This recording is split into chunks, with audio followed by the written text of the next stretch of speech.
Midsommar. Oh boy, this film was released 7 years ago, and I remember seeing this advertisement of Midsommar when I was watching a YouTube video and then it cut to the ad. I know these days YouTube have ads, but I'm pretty sure I don't have ads here because I'm not monetized. It doesn't matter anyway. If you clicked on it, congrats, thank you. But you're here for the thick and bone of Midsommar. In this movie, I'll tell you, this is the most unexpected movie ever because I didn't even notice that once I finished the film, I realized it was a horror movie. To be honest, I completely did not realize it was a horror movie throughout watching this entire film because in my mind, horror films are usually jump scary, it's gross. I mean, actually there were some moments that was gross, but dark.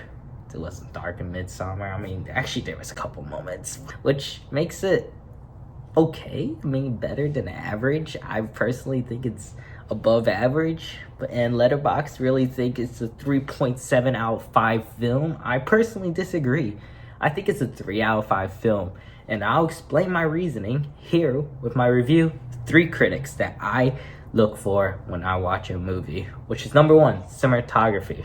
Basic. Is the camera work, the shot scenes, is it good? Straightforward. Speaking of straightforward, plot. Is the plot good? Is there's good lesson? Is it driven? And speaking of driven, my 3rd critic is character. Character driven is character have this roller coaster of emotions, feelings, lessons, those breaking moments. You get it. Character. You know, you always love a good character. And so, without further ado, won't bore you because this is my first video of YouTube history here in my channel. Let's kick things off with cinematography. So, cinematography, let's kick things off. I personally think it's a 3 out of 5. I wasn't really a big fan. There was not like a single moment that I was like, oh my god, this camera work and shot scene is crazy. And a matter of fact, there's some scenes that I'm going to actually critique on negatively. Negatively. Yes, I don't have an accent. I don't know what happened to that moment. That my script just expanded. Anyway, the idea is that the sex scene. I didn't even expect to have this scene. Like, I feel like every movie, if it's rated R, they feel like they need to integrate a sex scene. You don't. And it's kind of sad. 90% of the film, I bet you, incorporate a sex scene. It did kind of drive the story a little bit, which it's plot-wise, but like the cinematography work, what? I mean, I was just mind-blown, but it was also really boring at the same time, and especially after the sex scene was done, it was just, I mean, it was just a moment, you know? I was like, okay, what's going on? And then he goes completely naked, which is the guy is Danny's boyfriend, which is Christian. I remember, look at that. My script said it. I was supposed to remember on the spot. Tribe, which I cannot pronounce and would never pronounce it. It's just gonna be on the screen right now. It's weird, and I'm going to go through the plot scene, but continue on with cinematography. You know, there's moments where if you want to go to the next shot, it goes black. I would just say the good things because I feel like there's good things. You know, when Christian gets knocked out by this one guy, I mean, it's so confusing. I want to say the priest, but I honestly don't know anybody in the tribe and don't want to know actually. But he gets knocked out, and I love the camera work when he closes one eye and the camera lens closes one eye and you see half eyes open and closes again. I think that was really cool. I never seen it in my life, and I thought, hey, something, finally, a good shot. And for some reason, the only one transition that, I mean, there's a couple transition, but one transition that I admired is when Danny decided to dance with the group of girls because it's like one of the tribes, that group of Mayflowers. Man, oh my gosh, holy crap. Mayflower girls. You guys supposed to dance? Yes, me. That's interesting, I'm being honest. But that's one their tradition, and she became the Mayflower Queen. And I mean, it's not really a spoiler because the poster shows her as a Mayflower Queen. I mean, just the flower. It's kind of obvious, context clues. So, but that's more plot driven. But it's just like I thought that was really cool action scene, and so cinematography done. If you really, because they said it's a horror film, it's not really. It doesn't have that feeling. That's why I give it a 3 out of 5. Point in case. And now, let's move on to the thick and bone, the plot. I'm gonna be straight and be honest to you right now. I give it a 3.5 out of 5. And the reason, case in point, is that in the beginning, the plot was really, I don't feel like it's stale. But, I mean, there's some progression. And the progression, I feel like some movies, when it does that, I'm not a big fan of it. Because 2 hours and 30-minute film, actually 2 hours 26, I'm pretty sure. It's so long. I feel like this entire movie didn't really need to be that long. But, of course, when you're watching a movie theater, audience retention is really big because you pay for the money, so you want to see the entire thing. But when you're streaming at, watching at home, you seeing the 2 hours and 26-minute film, personally, I would not watch it, especially at the beginning. It wasn't really automatically grabbing, you know. And I actually thought, when I saw the title Midsommar, I thought it was going to be like in the 1990s or when phone didn't exist, which is like 1950s olden days. Okay, I'm sorry if you were born that time, but I'm talking about very old. But anyway, it's not. It's said like, it looks like current time, you know, 2019 when the film released, in the 2010s, almost 2020s, but I'm going to just say 2010s because 2019, that's when it released.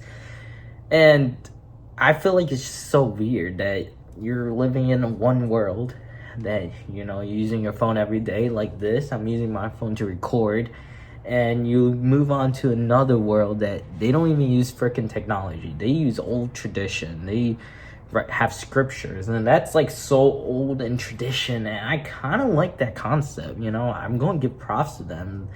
The idea, reality, that it can be two different worlds potentially. And so, yeah, plot driven. You start off in a modern world. The main character, Danny, is struggling because her parents, and I'm pretty sure her sister, I don't know, I can't even show you because it's not appropriate, but they died. And Danny breaks down, and Danny tries to ask her boyfriend, which is Christian, to comfort her, but he doesn't really. I mean, it seems like in the outside he is, but inside he doesn't really care. And along his friends doesn't really care.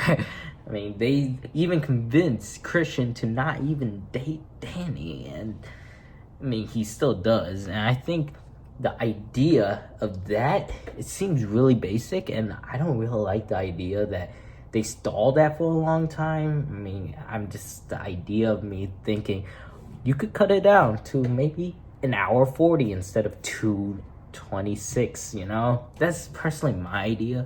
So this one guy, Pele, who's the antagonist, I mean, he doesn't really seem like the antagonist until you realize that he brought all these people to go to his homeland, and the tradition is really, really bad. Like, I bet it's way more worse than the Mormon tradition, because, yeah, that's the idea. And she becomes the queen, Mayflower Queen, which I mentioned earlier, that Danny became what, bro? Okay, my script I typo right there. Sorry, guys. But Mayflower Queen, which is basically, she's like the new member of the religious group or team, you know. Just want to say the team by this point. And I mean, I feel like that at the end, when realizing that, I actually didn't realize it, because throughout the film, I was so single-minded and thought like Christian was not a bad boyfriend. I mean, he was taking care of her, but it's the idea of not going from this level. you gotta go this level to this level, you know, way above this. You can't even see where I'm going, how high I'm going.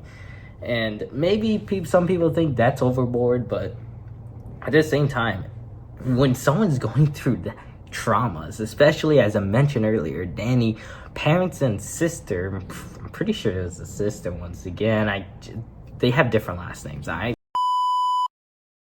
Christian was like, hey, I'm going to leave. Bro, you should stay with her, you know? And, I mean, it's just, that also kind of brings a generic sense, you know? It's kind of generic at the beginning, and in the end, it notches up.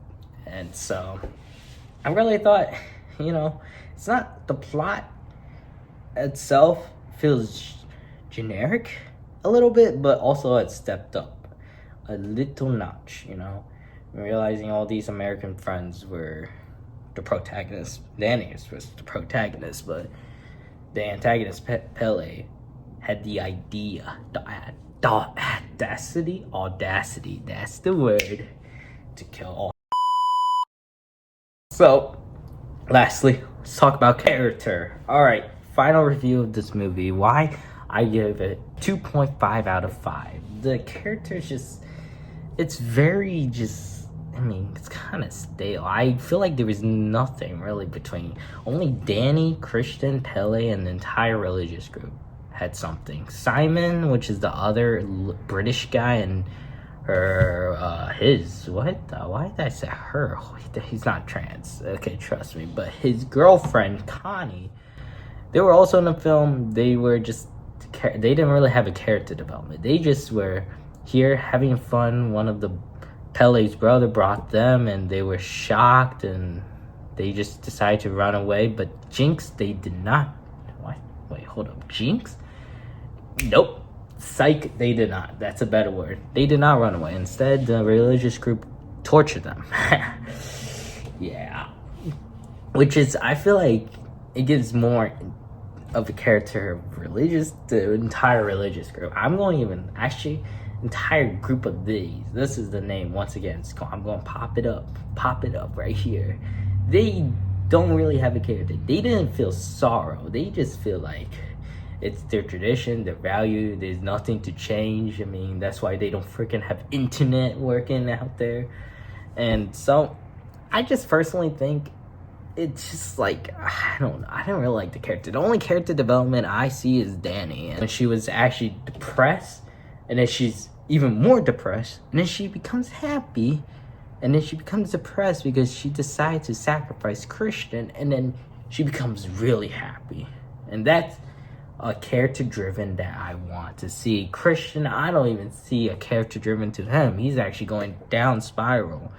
And it is shocking at first when I saw it that he decided, I'm okay. It was really surprising, but I mean, always the power of Google, which is another reason why I give it a 3 out of 5. I had to literally search it up to make my small brain to understand why, and what is happening in the film. And yeah, I mean, that was really shocking, and the idea is really simple. Don't be a terrible boyfriend. So yeah, that's my review of Midsommar. I know that was really rough sketch. I don't even know what I just said of a review. And so if you watch it all the way to the end, I appreciate it. And if you're willing,